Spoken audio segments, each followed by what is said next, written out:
Rescue Service law. Also, we have the Lagos State Law Enforcement Training Institute law.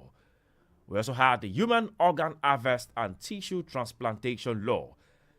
Well, that law is really of concern to me, and I know our guests will also do justice to that. Also, we have the Consumer Protection Agency law. We have the Victim Assistant and Witness Protection law.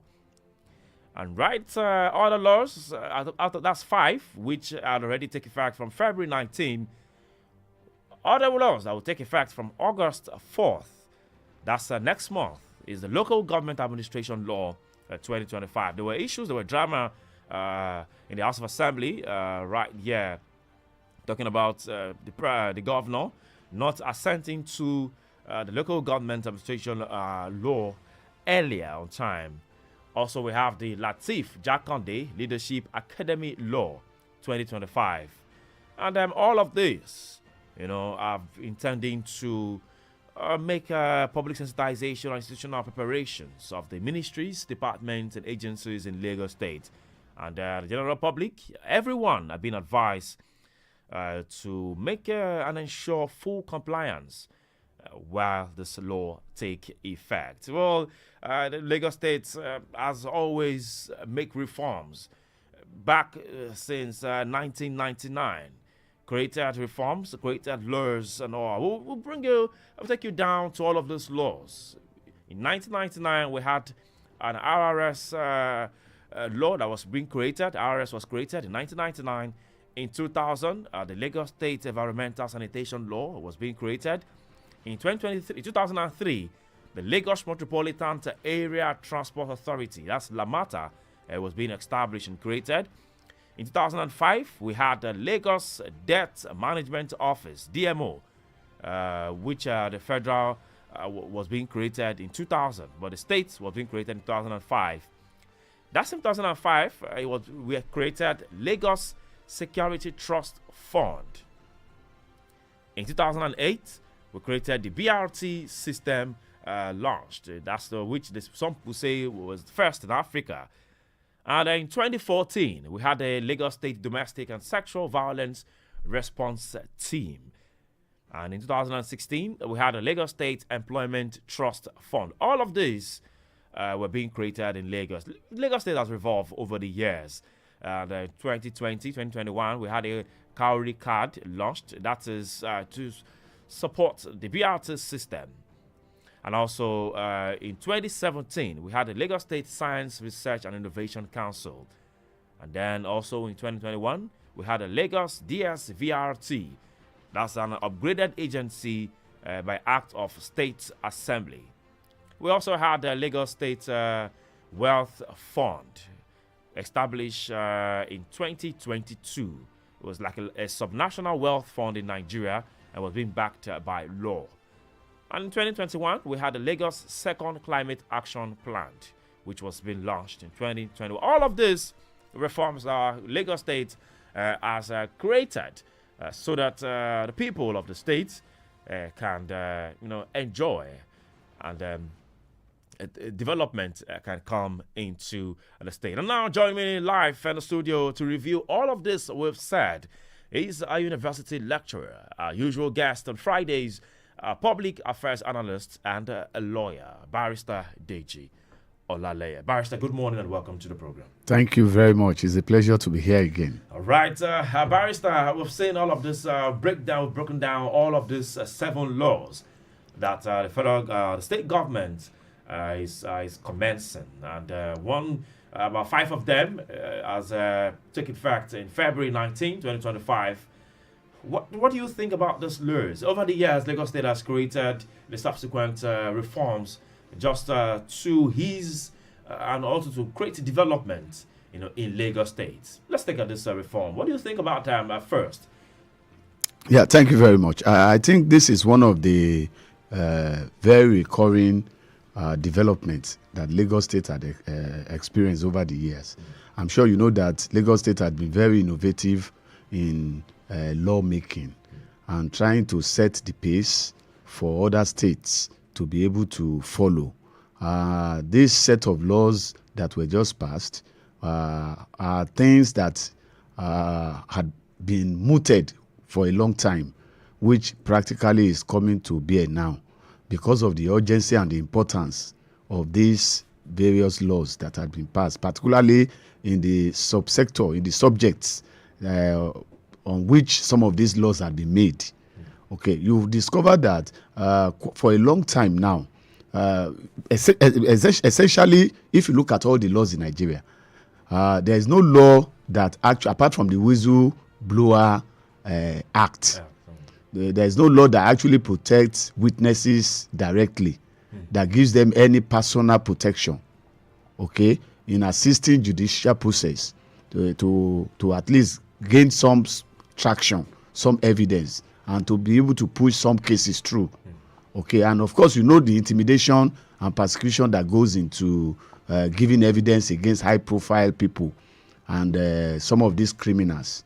And this particular law that has just been passed, giving assistance to some of these witnesses, is something that is worthy of commendation. Okay, let's take this one at a time. Let's start from the Lagos State Fire and Rescue Service Law, which is the first to create a legal framework enhancing fire safety, emergency response, rescue operations across the country, across the state. And let's look at the duty, the structure, the scope of fire service in Lagos. Do you think that the structure is well structured? Do you think that they're doing enough? Before now, most of that activity had been laid on the doorstep of the federal government. The Federal Fire Service had always been in charge of it. And of course, you know, the spate of fire incidents in Lagos had escalated in the last 5-6 years, particularly some of these building collapse and fires in most markets in Lagos and all of that. And usually the response had been very slow because there were no institutional framework in place for the firefighting. And of course, you know that fire also requires some expertise. If you are going to fight it, it requires so many equipment, requires so many personnel, facilities, and all of that. So this law is coming in at this time to be able to give some standard framework for the operations of firefighting in Lagos, quite different from the federal government response system that had been in place. And it's important that Lagos have that.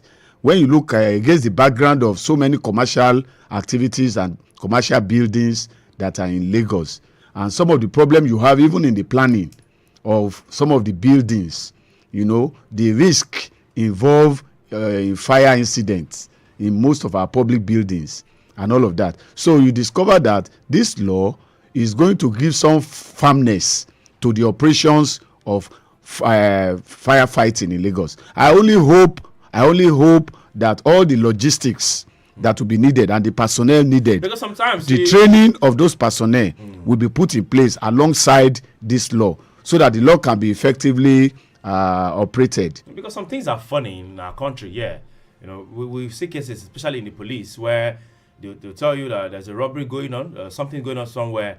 The response time. Yes, not apart from even the time, they'll tell you where they don't have fuel. You have to pay some particular amount of money. For to mobilize. Maybe we don't know that. If we don't know if such happen in the fire service, where if a fire is burning and then you call on them and then they tell you, we don't have fuel, so all of that. It's a Nigerian thing. It's a common Nigerian thing that those who are supposed to be in charge of accident, emergencies, and such incidents don't respond to time.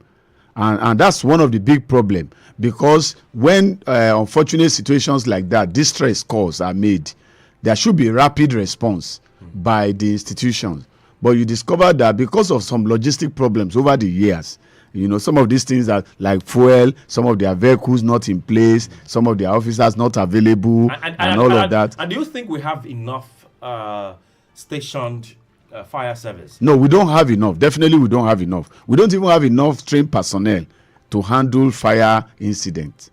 So, and that has been... I think we don't have even in each local government. No, we don't. We don't have. Ordinarily, every local government should have. Every community should have some kind of emergency disaster response unit.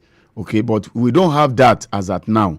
You know, even the environmental one, the NEMA, is largely an elephant. that cannot move to any place at any time.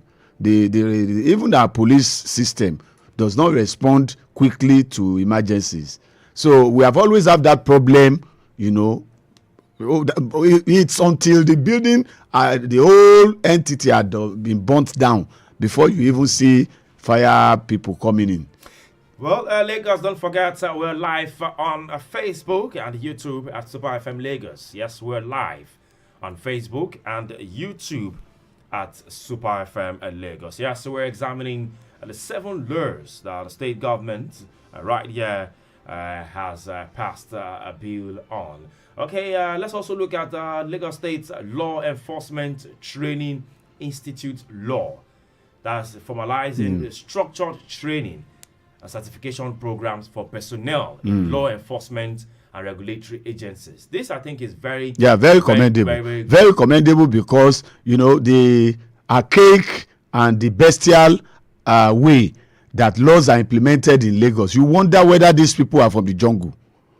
You know, on the streets, some of these Kai people, the way they go about, you know, implementing the law and enforcing the law, they brutalize people, they misbehave, you know, and they are so careless.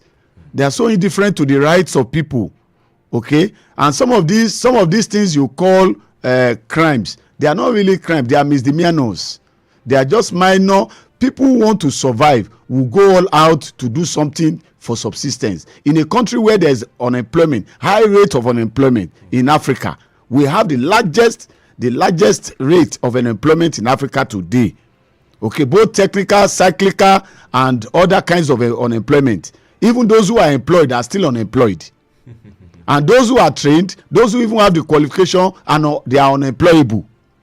So you find that when you have such people want to survive. That's why we have all this street trading, all these people laying wares by the side of the road, and also where you cannot afford. Government do not have shops for the average Nigerian or the poor, you know, to be able to lay their wares, to do their business. So you find some of these people on the street. But the attitude of our law enforcement, they rip them off, they extort them, they oppress them, they repress. In fact, if you get under this environmental protection law, there are some gulags, let me call them gulags or dungeon, that have been created. You know, these mobile courts that you find even in Ikeja, Alausa area, where people are put into inhuman and degrading conditions just because they were arrested for selling one thing on the street and all of that, which to me is very terrible. But if the government had warned that, well, people should not. It's not whether they are warned or not. You should provide alternative. How do people survive in Lagos? Provide alternative. Government can organize some of these markets in local government areas. Even almost all the market, some of the market, you'll be surprised to know, Mike, that some of the markets in Lagos have been shut down and the land sold out to some people to build houses in this same state. Recreational centers, you know, gardens that have been there over the years for people to recreate, and you know, some of them are sold out to people, and you see buildings. Is this something you know about or something you heard? No. I've seen several of it in Lagos. Oh, wow. Okay. So this particular law that is how to train these officers, I think will go out well with the people so that they can know how to enforce the laws, not just to take laws into their hands under enforcement. No, they need more training, I will say. Definitely, yes. I will say they really, really need more training. Don't forget, yes, we're live on the YouTube at Super FM Lagos. Let's also move to the third law right there. Like I told you, we're breaking down 7 laws being passed by the Lagos state government. Yes, they officially announced the commencement date for these 7 bills. The third, the Human Organ Harvest and Tissue Transplantation Law. That is to regulate the donation, harvesting, and transplantation of human organs and tissues, and criminalizes illegal organ trade and set penalties for violations. Barrister, I know that it's a major problem that we have right now. The usual criminal law can no longer handle these cases. So there's a need for a sector-based. had issues with this harvesting organ. Yeah. We have the Ekremadu case that is still Ekremadu, on, yeah. you know, of course, which in the UK, if it has been in Nigeria, I'm sure he would not have been convicted, you know. But unfortunately, he got trapped in a climb where such things are enforced strictly. Okay, and it's becoming a common decima in our nation, you know, for people, you know, naturally to illegally harvest organs. Even some doctors, some quacks, some doctors. So the case was so last year of a woman who had some liver problem and wanted to have a surgery, and of course, in the course of surgery, the doctor removed the kidney, one of the kidney, without her knowledge, and it was reported last year, and all of that, and without her knowledge, you know, under the disguise of, you know, doing surgery on the liver, and all of that. So you have, and some of these things, I don't know how come Nigerians are highly priced organs now that is so expensive. I heard about, yes, that 6 million or so. 10 million. People pay 10 million for special organs, particularly for fetish purposes, for diabolical purposes. Those who want to make ritual money and all of that. You know, some of these things are becoming very terrible incidents in our country. Very terrible. So, and of course, there should be some big stick wielded by government against it. So this particular organ harvesting should be prohibited, you know, except on medical basis. And I don't see, and again, in the federal setting, yes, are there laws to guard this? Not sector-based laws. What I mean by sector-based law is laws that deals particularly with that issue. Under the general criminal process, there are laws on mutilation. There are laws on maybe some of these afflictions, inflicting harm on people and all of that. But it's not directly on this particular phenomena of organ harvesting. You know, so this one is coming up as a practice now that is becoming very commonplace. Very, very. You know, and so there is a need to nip it in the bud. You know, I hope that the implementation will not be selective, because most people who do these things are the highly placed people, the rich, the elites. Of course, with the poor are forced to pay 15, 20 million. A lot of our poor people would rather die with their organs than and of course poverty had also added to it. But are there legal some ways people even donate their organs for money. Are there legal ways to this thing? Are there any legal ways to it? No, it's prohibited. It's criminal. No, I don't know what another word I would use. I don't know if like probably someone is having a health failure and then probably I choose to help, or are there any legal ways to go about this? Usually by consent of the parties. For instance, if somebody needs a kidney, you know, it's possible to donate a kidney or need certain tissue in the body. Sometimes based on understanding, it can be offered.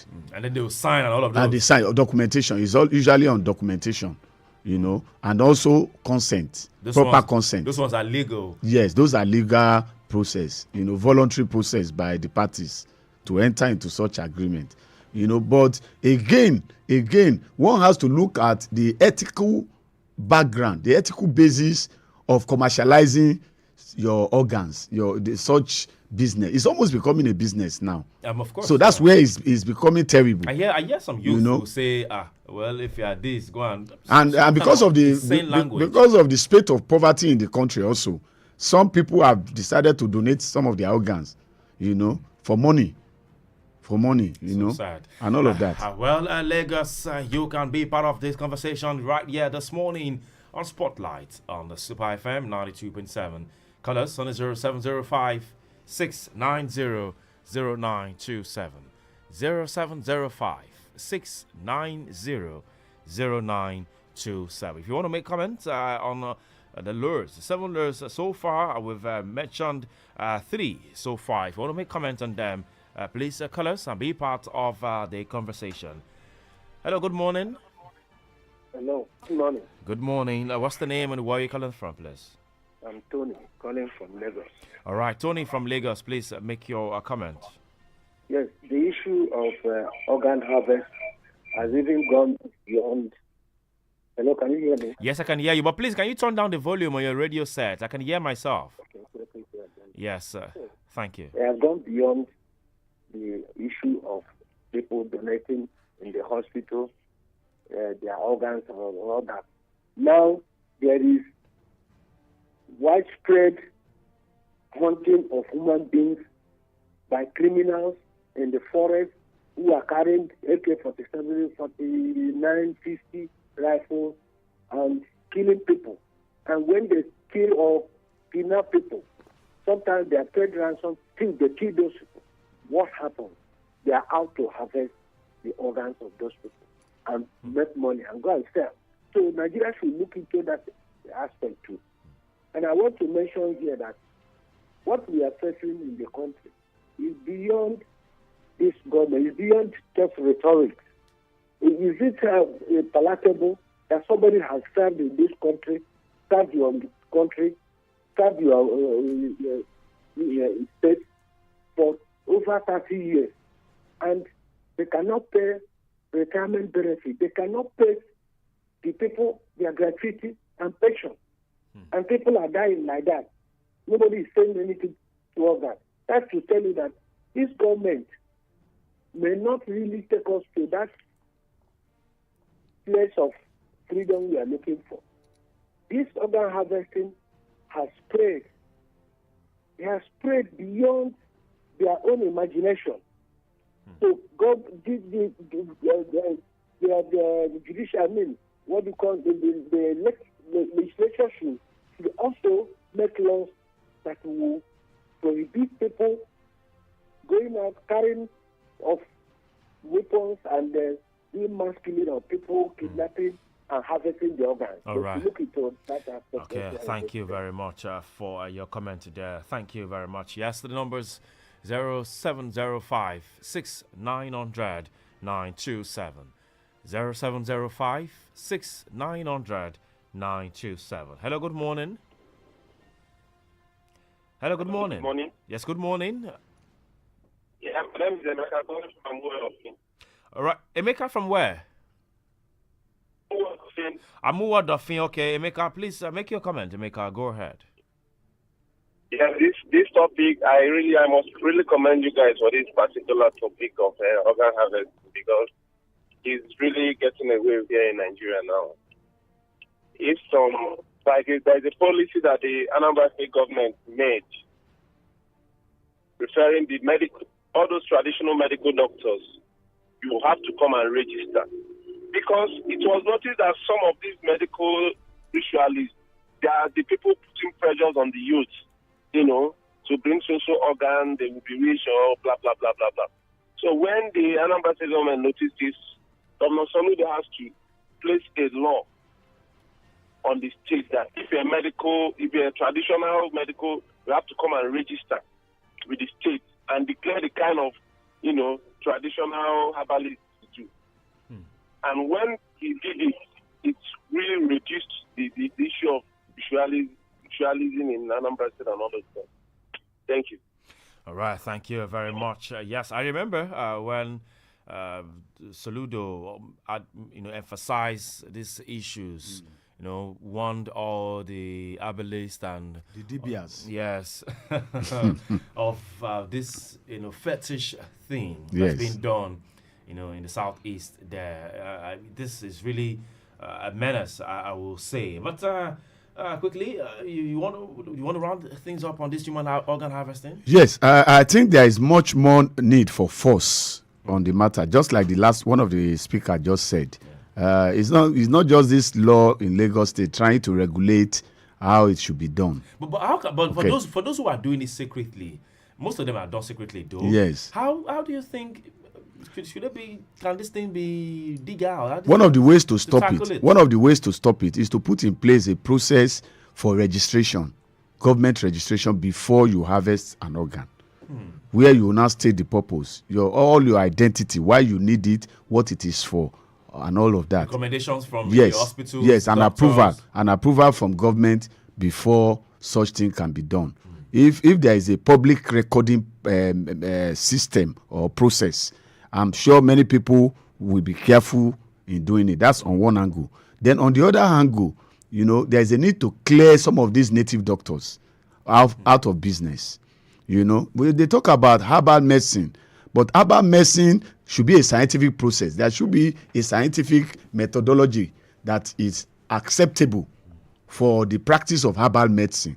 There should be some regulation on how to do it, because you discover that many people hide under it to do ritual killings and to do exchange of organs, harvesting of organs, and all of that. So a lot of all those things, those strange this thing, there should be a way of also registering, just like the speaker have said. Let's know those who are in that practice, and let there be inspectorate unit that will investigate, look into their act or the process, how they conduct their herbal work, and all of that. Just like the way doctors are regulated, just like the way pharmacists are regulated, and all of that. There should be some regulation for these DBS and these Onishegun, Babalawos, and all these people, so that we don't have this kind of. Don't let them come for you. No, it doesn't make any difference. They can't get me. They can't get me. Okay. That's the truth. All right, let's look at other laws. Yeah, Consumer Protection Agency law. So this law establishes a dedicated agency that will be tasked with enforcing consumer rights, addressing complaints, and ensuring fair trade practices across goods and services sector. Well, we have NAFTA has been doing enough. That's federal wide. In the states, we've had last. Their own focus is different. Yeah. The NAFDAC, food and drugs. Those are investigation of the product, not issues that relate to the consumer goods, the marketing of the product. They are two different things. Okay, what NAFDAC deals with is whether some of those drugs, food, and all of that are up to the standard expected for human being to take them or to use them. But consumer rights goes beyond all of that. It goes beyond issues of price intimidation, issues of misleading information about a product, extortion, and all of that. Then some scandalous or some incident of maybe how do I put it now? Incident that has to do with taking away the rights of the consumer. Okay, all of that, are things that only the consumer. There's a federal law that deals with it. This consumer rights that try to protect the rights of people who buy products, then product liability, questions of product liability for defective products and all of that, or products that are injurious or that are harmful to the members of the public, because and all of that. We had where NAFDAC busted a large consignment somewhere around Lakbere, where they produced fake products. Yes, it was really devastating to see that some of those things are already in the market. Yes, some of them are already in the market. They said it's worth about 1 trillion naira. Yeah, usually it's a big business. 1 trillion naira. It's a big business. All fake product is a big business. All fake. Yeah. I just hope that these people, when this are being established, these laws are being established, or when this agency is being established, they will be able to kick out. Because sometimes you go to all these places and then corruption comes in. You see issues where they'll tell you, okay, how much do you want? What do you want? Okay, let's do this for you. Let's do this for you, and then so that the business can move on. Yeah, standard regulate like the Nigeria's standard organization, NAFDAC, or some of these institutions. They are actually to regulate the standard of the product to ensure that what is supposed to be given is what is actually produced. Because you discover that one of the problems we have had is the danger of it is largely pronounced in the health sector in Nigeria. Particularly most of the drugs you buy today, they are not within the grams that are expected. to be able to tackle some of these. I don't know what Nigerian game. When they bring in some of these products, yes, I don't know what they you think you are taking a drug and to kill their fellow yes, people. yes, and a lot of people have died out of that. Where the gram is not up to what is expected. That's why sometimes they've been advised not to get medication by the roadside. Yeah. And go to a reputable, even some of the reputable company, except they have in-house pharmacists to be able to assess and look at each of those drugs. You find that a drug, for instance, they can put there 300 grams, whereas what is there is just 50 grams. And it's only by scientific means that you can know. So that's why NAFDAC and all these institutions are set up. Some people say I took the drug and it's not working. That's the outcome of it. That's the result of it. So I believe that this consumer thing, much as that issue of standard setting is important, the issue of consumer rights also is very important. Where people are cheated, where there are overpricing of product, where at the end of the day, some of what they send to you is not what you wanted to buy. Issues like that do occur. So it's only the consumer right that fights it out for you. And then question of product liability, where a particular product has been vaunted as being the best of a particular quality, and only to discover that it's of lesser quality to what is expected. Wow, Lagos, you heard it all, trying to breaking down 7 laws that is being passed right there in Lagos State. Well, the numbers to call is 0705 6900 927. 0705 6900 927. Or you can also call 0802 502 7711. 0802 502 7711.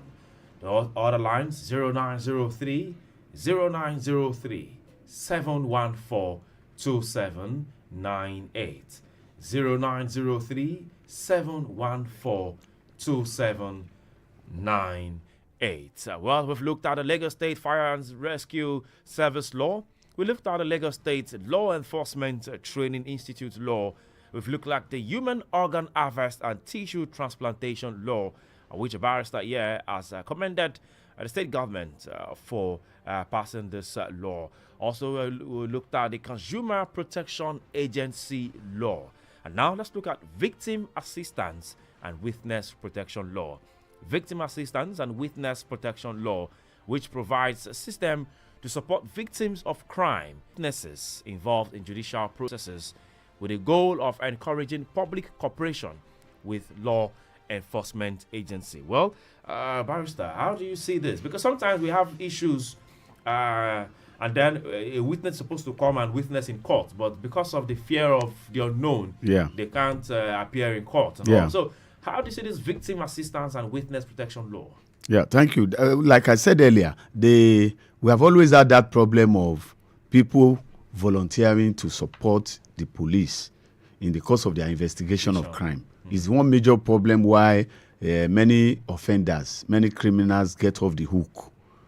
Sometimes, and again, the slow judicial process for prosecution of cases where a particular witness is being asked to come over and over and over again, and there is adjournment, and the evidence he wants to give, is at risk.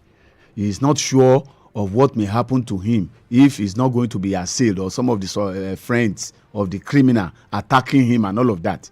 So, and you find that over time, people naturally feel that even if I give this evidence to the police now and I tell them, they will only expose me. It will only open up my identity and I will no longer be safe. My security will be mortgaged and all of that. And we have such incidents where private investigation, people have assisted in private investigation, and while the case is on, the information that is given to the police is divulged ultimately to a criminal gang, only to eliminate. We've had several incidents. They said the law will enable victims to access legal representation, temporary shelter, psychological counseling, and medical treatment. Well, it's good on the book, but the practical application or implementation of it, I doubt it. For instance, if all across Lagos State, for instance, I mean, most of the criminal cases, there are not less than 1 million of such criminal matters within, say, 3 months. Well, they are saying that it's going to. How are you going to provide all of that for witnesses? Cases. They say it's going to be for cases related to domestic violence, trafficking. Then why the selection? What of cases of murder? What of high-profile political cases, corruption cases? You know, where lives of people are mortgaged indirectly. Politicians don't want to shoot themselves. Yes, particularly whistleblowers. How much protection have they given to whistleblowers? We had one recently, the young man who exposed Wike's award of over 12,000 hectares of land to his own son.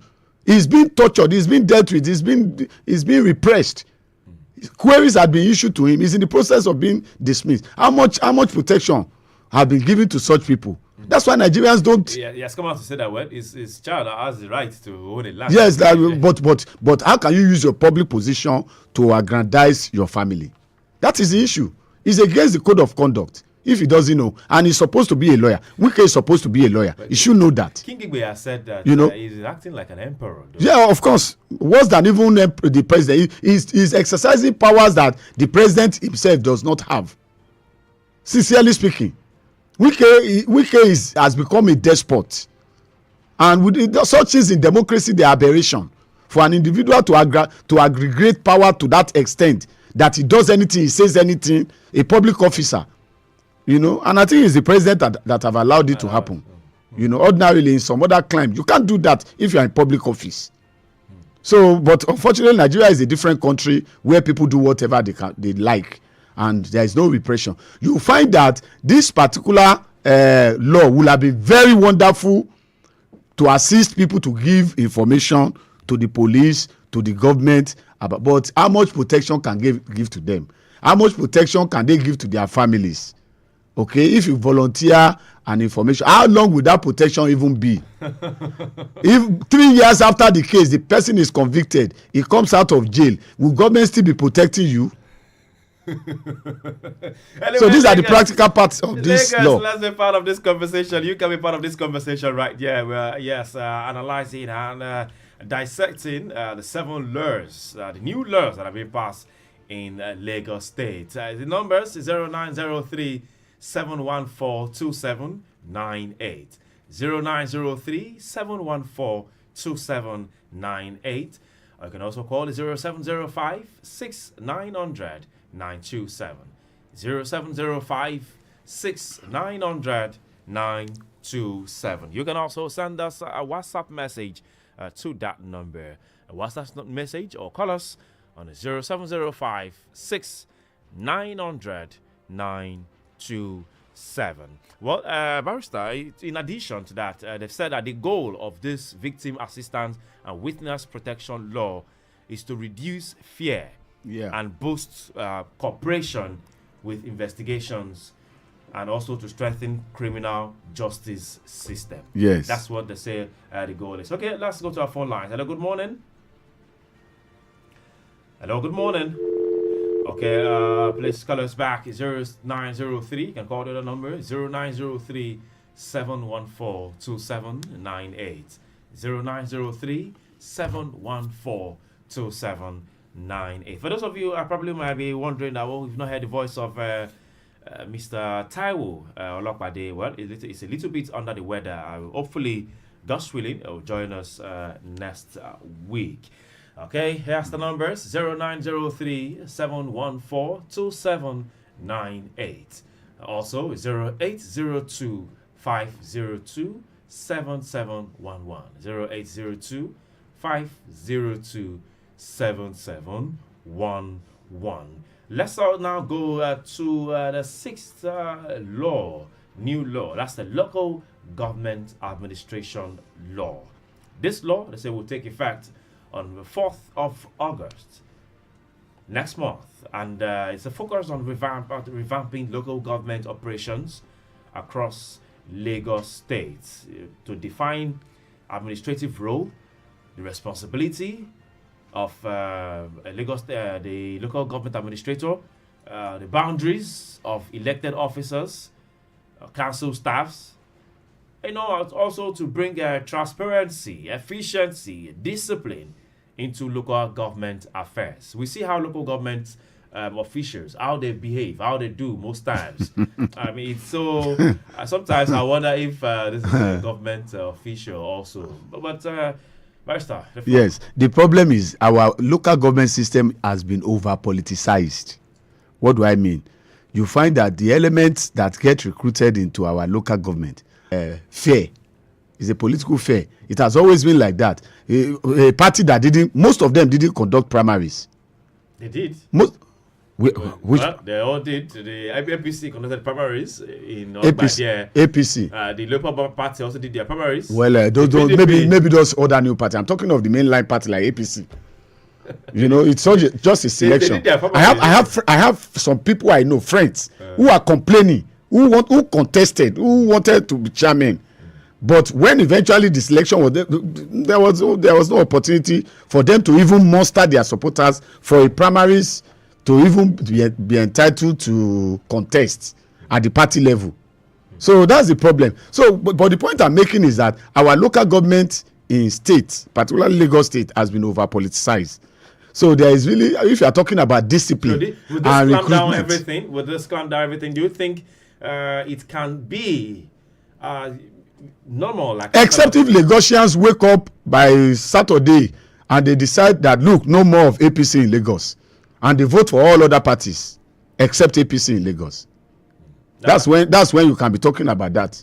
But as of today, there is no discipline in the local government system because of the recruitment process. Have you visited local government? Of course, you go there to get one or two things done.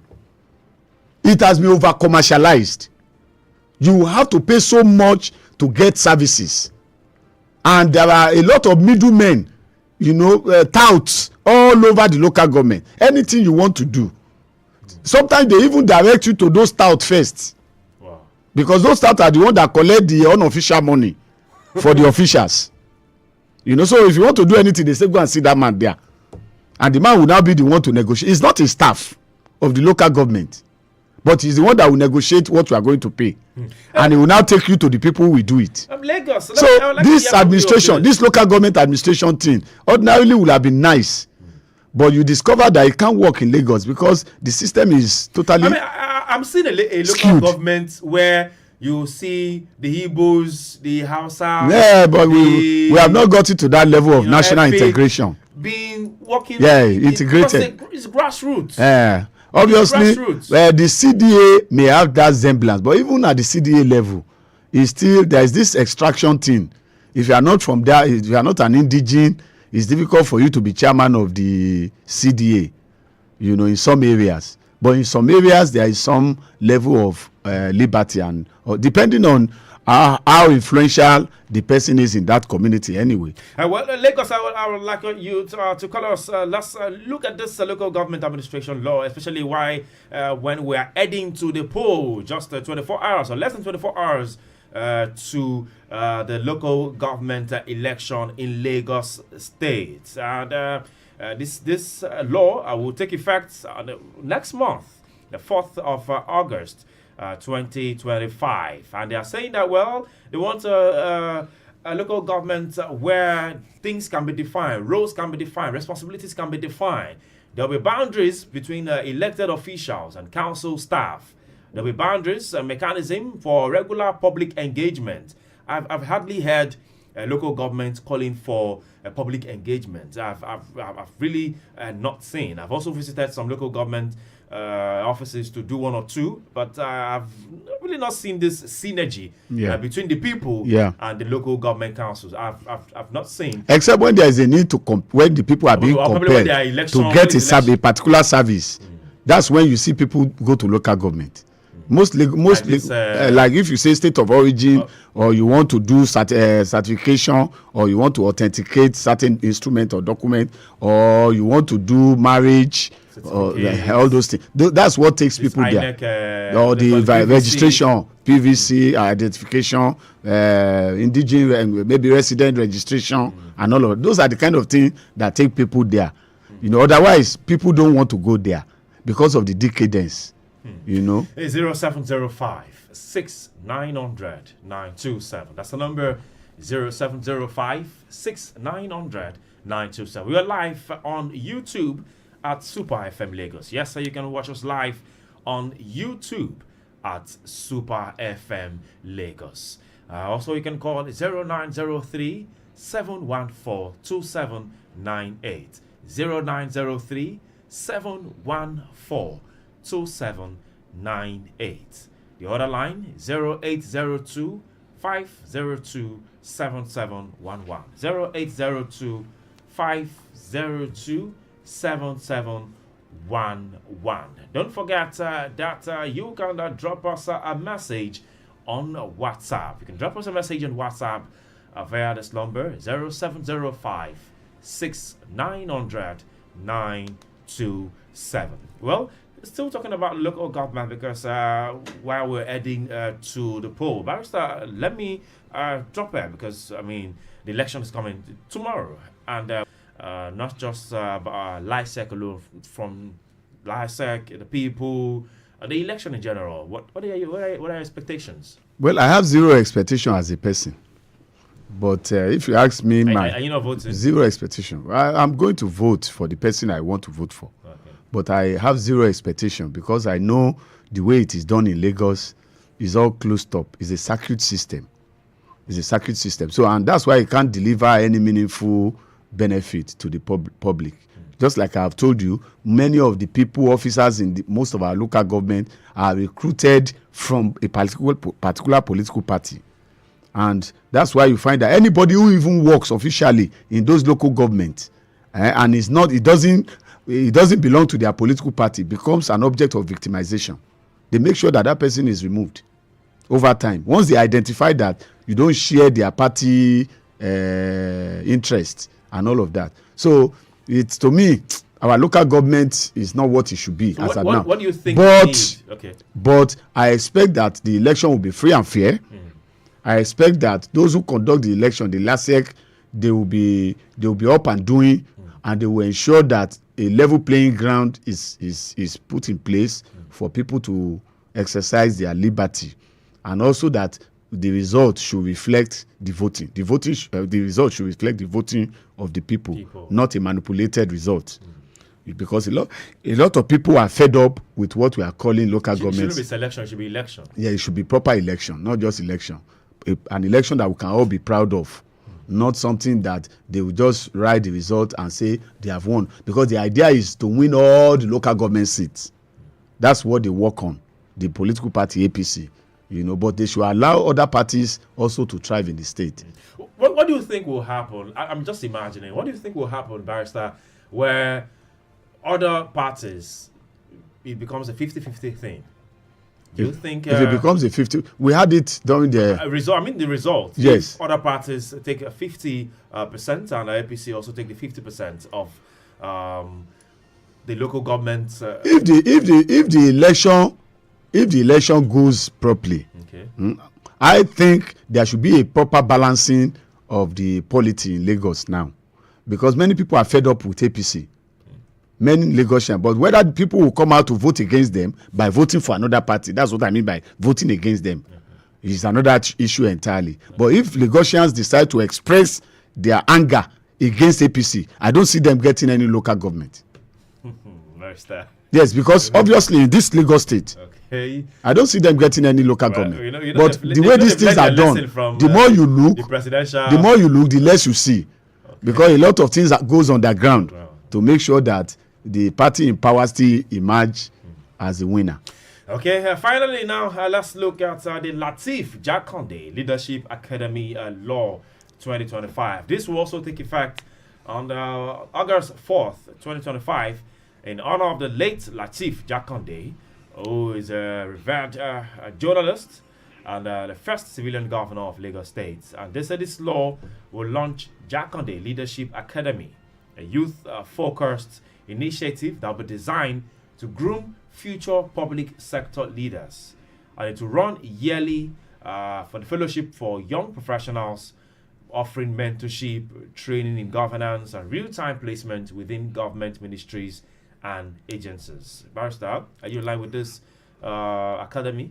Well, I think, let me first of all say that the tragedy of governance in Lagos State is that subsequent leaders, those who had occupied the office of the governor of Lagos State, very little have they emulate the great achievements, the great philosophy, the practical commitment of the late Chief Lateef Jakonde, of blessed memory. This was a great man who was astute, one of the best human beings that we have ever seen in politics in this country.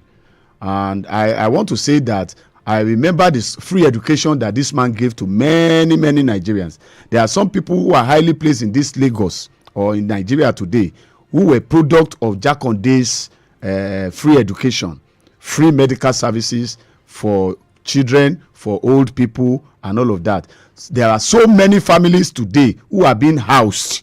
If you see all those Jakonde houses that you find all over Lagos, it was at a time when the total income of Lagos State was just about 320 million naira.